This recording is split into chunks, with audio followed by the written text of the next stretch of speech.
I'm going to call this the amount of bacteria. This is gut bacteria. Think this is the good bacteria, right?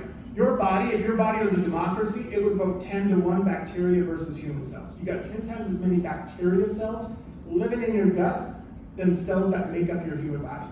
They're much smaller, right? But they outnumber you 10 to 1. So it's a really powerful symbiotic relationship. We're learning more and more the power of gut bacteria. It's exceptionally complicated. It's not one species of bacteria. It's like a rainforest of different bacteria in your gut. And what we're learning more and more is the processing foods, the types of foods we eat, the lack of a diverse diet we consume. All of these things are impacting our gut flora, which means we're learning it's key with our immune system. It's key with actually helping us metabolize and keep healthy weight. 2 sets of mice, a fat mouse, a skinny mouse.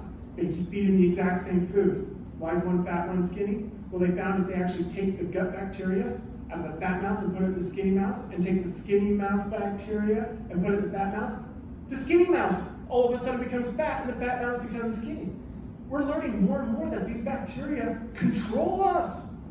Like, it's crazy. Everything from, like, they look at it with like serotonin, dopamine release with mental health. It is the fastest growing area of research that has the most promise with our overall health and wellness right now. Wow. Right? Mm-hmm. So the reason I'm going to do this is that Bia contains also prebiotics. There's only a few left, so. Okay. So I'm going to do this as the amount of bacteria. Now, this isn't a single bacteria. Think of this like a rainforest where there's thousands and millions of different species. It's a complicated ecosystem, right? The jaguar eats the parrot eats the slug, right?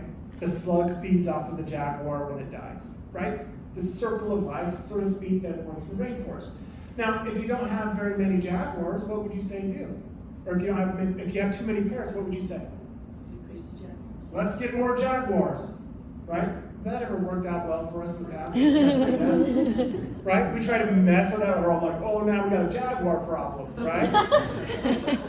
And so, what I believe is a growing area isn't necessarily probiotics. They serve a purpose, they're great, but it's prebiotics. So probiotic would be like adding a jaguar into your stomach, right? Hey, you're low on jaguars, let's do it. Might be a short-term solution, it can help.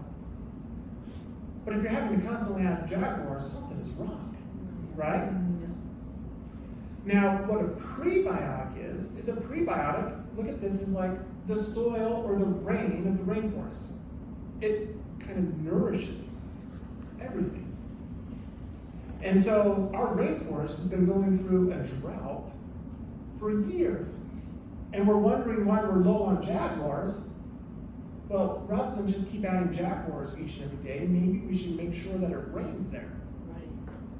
Now, what a prebiotic is a prebiotic is the rain and the soil nutrients that all the bacteria feed off of. A prebiotic actually has very little nutritional value to us. Our body can't do anything with it, really. But the bacteria, that's what they feed off of. And so, when I said, when you process food, what happens is fiber is removed. Fiber is a prebiotic. We're only consuming about 15% of the fiber that we should each and every day. And so, our rainforest is starving for moisture and food to feed off of.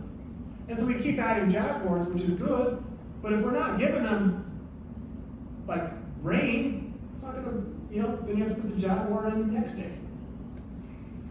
So, there's a downside. I made you guys feel all good and fuzzy about this. Like, oh, prebiotics, it's going to rain in my rainforest. All right, so here's where we're at. We don't have a lot. We've been going through 30 years of drought, right? There's not a lot of jaguars there. All of a sudden, just like in the desert, after a big rainstorm, isn't it crazy how stuff all of a sudden just blooms up overnight? You get that, bacteria shoot up. Right? So here, the prebiotic is added. They're like, oh my goodness, we got moisture, we got food, let's reproduce. Now it takes about 20 minutes for bacteria to reproduce, right? So So 20 minutes, it's doubled its level. The next 20 minutes, it doubled again. You can go for it. Now, there's a downside. When the bacteria reproduce, there's a byproduct. Anyone know what that byproduct is? CO2.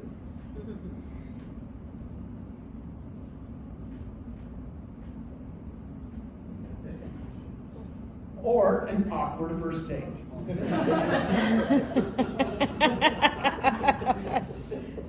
Right? And so, as you kind of come out of 40 years of drought, there's a lot of growth that's happening as they grow. Now, that's why over the first couple of weeks, you might get gassy, you'll be bloated. Your body wants it to be at this level. Now, after the first couple of weeks, once your bacteria is at this level, is there much growth that's happening? No. It's kind of saturated. It's in a balanced ecosystem. All of a sudden, you're not gassy anymore. So when somebody's like, oh, I stopped taking that because it was gassy, I'm always like, that means you should take it. At least try it for a couple of weeks. Right? Get to where your system is operating at this, right? Because here's the challenge. I take it, it comes here, then it comes down. It's actually more like this, right? And so once it gets into that balanced ecosystem, it normalizes. Case in point, right? We all have that neighborhood kid who comes over that hasn't eaten salad in 15 years. He can eat 6 pounds of Skittles and not bat an eye. But you give him a peach, and he's like, oh, my stomach. That peach has the fiber, and all of a sudden his stomach is like, oh my goodness, we finally got something, shoot up quick, right? And so that is a large reason of how that works. And so I'm a big fan. I think probiotics are great, but I think a probiotic is only as good as you are nourishing it with a prebiotic. And so Smart Mix contains prebiotics. This new beer we're launching also contains a lot of prebiotics as well. All right.